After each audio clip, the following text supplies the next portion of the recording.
6월 13일 화요일 하나님의 말씀으로 하루를 시작하시는 여러분들 주님의 이름으로 환영하고 축복합니다.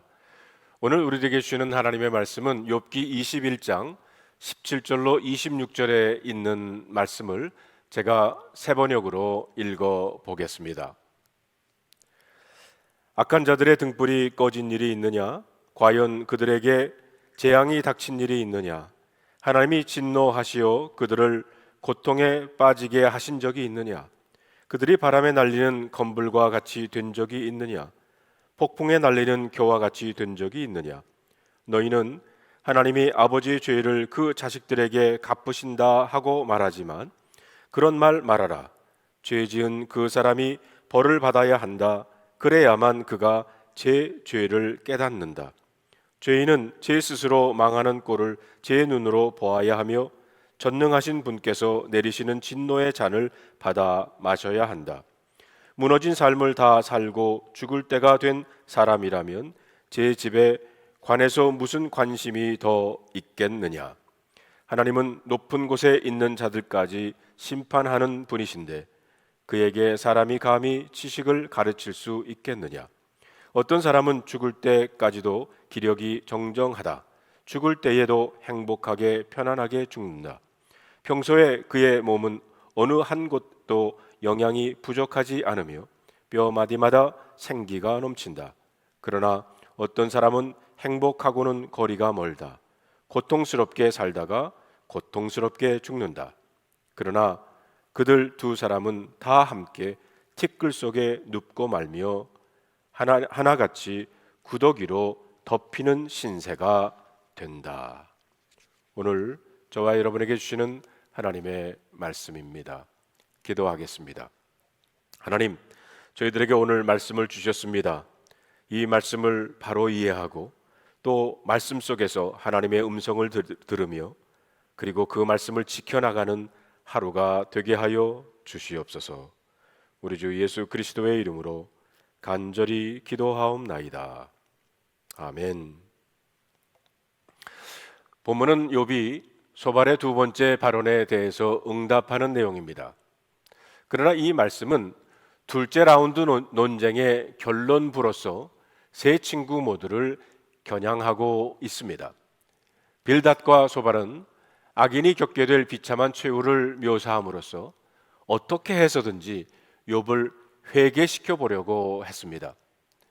여기에 대한 욥의 논박은 친구들의 이론과는 달리 현실 경험에서부터 출발을 합니다.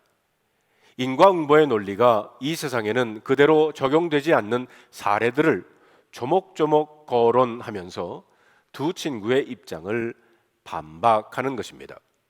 빌닷과 소발은 악인이 반드시 패망한다고 했지만 현실 세상에는 정반대로 악인이 장수하고 번영하며 죽기까지 부귀영화를 누리는 경우가 허다하다는 것입니다.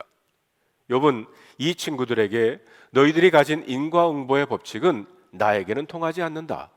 하나님은 그보다 훨씬 크신 분이시고 몇 가지 법칙 따위에 매여 계신 분이 아니라는 겁니다. 욥은 예를 들어서 설명을 합니다.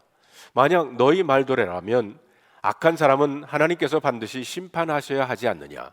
그런데 우리 주변에 심판받지 않는 악한 사람들이 얼마나 많이 있느냐?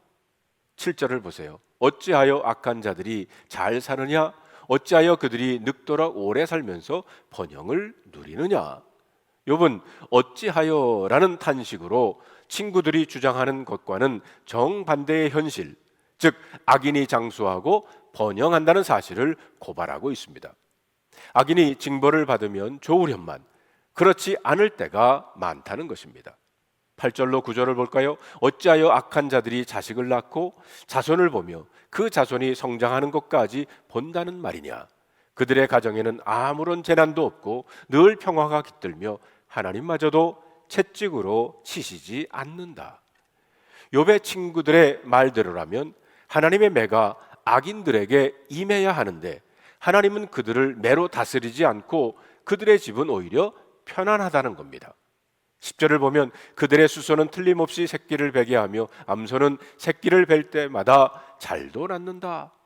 하나님이 인과응보에 따라 행동하신다면 악인들의 재산에 반드시 문제가 생겨야 되는데 악인들의 재산은 날이 갈수록 불어난다는 것입니다. 빌닷과 소발이 생생하게 묘사했던 악인의 멸망에 대해서 정면으로 맞받아치는 말씀입니다. 이 세상에서 악인들이 온갖 부귀영화를 누리다가 죽을 때에도 아무 고통 없이 조용히 사라지는 경우가 있다는 것이에요. 그러면서 23절로 26절에 보면 욥은 두 종류의 죽음을 언급하고 있습니다. 악인과 선인의 죽음입니다. 어떤 사람은 죽을 때까지도 기력이 정정하다, 죽을 때에도 행복하게 편안하게 죽는다.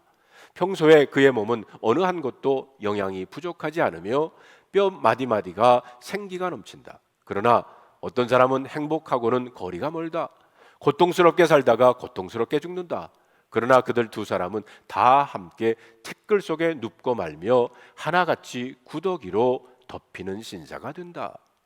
빌닷과 소발이 묘사했던 악인의 비참한 최후에 대해서 반박하는 말씀입니다. 죽을 병에 걸려 죽음의 왕에게 끌려가 먼지처럼 흔적도 없이 사라지고 만다는 주장을 반격하는 것입니다.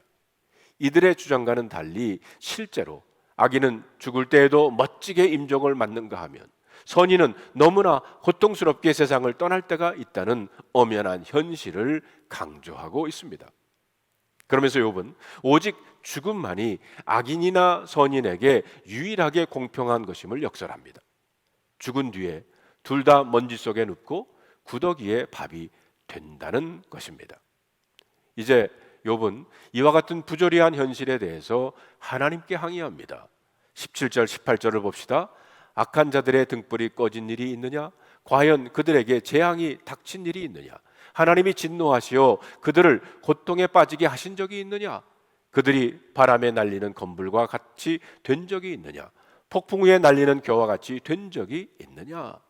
하나님께서 역사 속에 직접 개입하셔서 악인을 손 좀 봐주시면 얼마나 좋겠습니까만 그렇지 못할 때가 많다는 겁니다. 34절에 보면 그런데 어찌하여 너희는 빈말로만 나를 위로하려 하느냐?